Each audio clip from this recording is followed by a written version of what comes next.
Hey everybody, I am back. I am just trying to get this set up as always.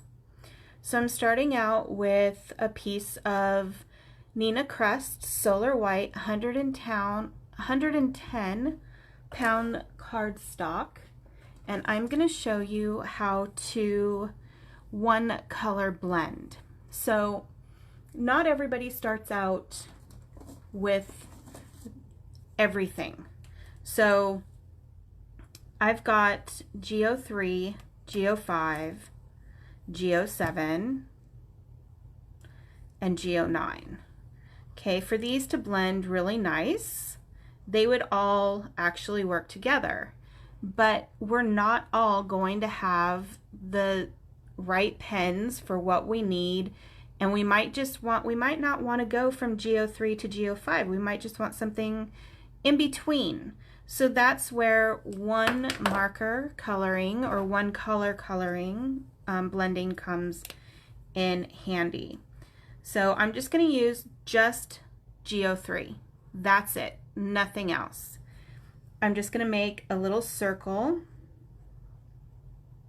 here to have something to figure out what I'm going to blend. So I'm just going to blend a little circle. I'm going to be using just flicking motions into the circle. I'm more of a flicker. I don't use circles or anything like that unless it's absolutely needed for whatever image, because your images are going to be different. So whatever image you're using, you're going to do something a little different for that. So I'm going over it again, just on one side, and you can see that it is just getting a little bit darker. Let me see if I can zoom in a little bit without messing this up completely. There we go. Okay, so I'm going to let that dry for just a second. You can do it for a little bit longer if you would like to.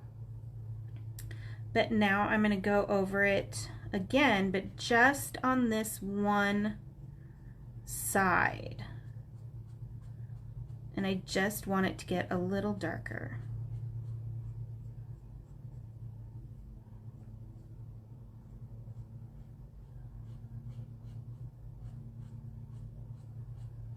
And we're just going to keep doing that.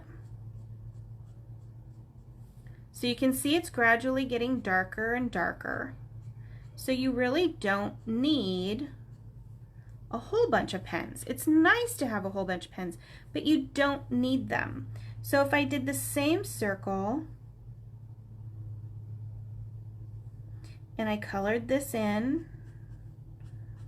just started out with the wet technique instead of the dry for blending.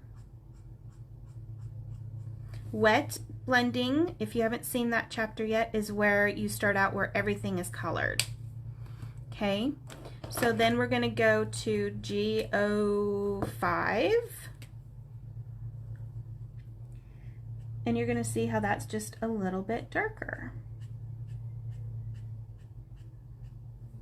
About the same darkness as this.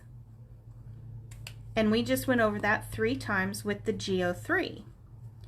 This is GO3 only. Okay. So now I'm going to go ahead and go over it with the GO7.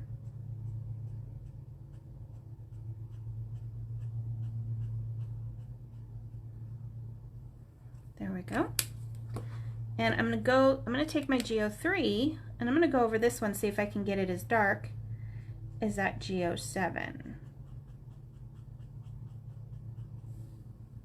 Not quite yet, but it's getting there. It's getting pretty darn dark. Okay. Now this one isn't going to have quite the intensity as the GO7, but now we've got the GO9.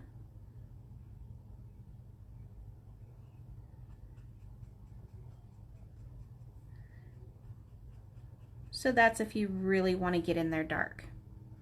So shading really is, you're really able to do the one color blending with just one marker if you want to get a little bit of a shading, a little bit of a darker result, but you don't have the next pen over. It's okay. Or if you just want a little bit darker, but not quite as dark as that next marker. So that'll work. You can use just one marker. You don't have to be fancy and use 50,000 markers like some people do. It's okay to use one, okay? Maybe even two.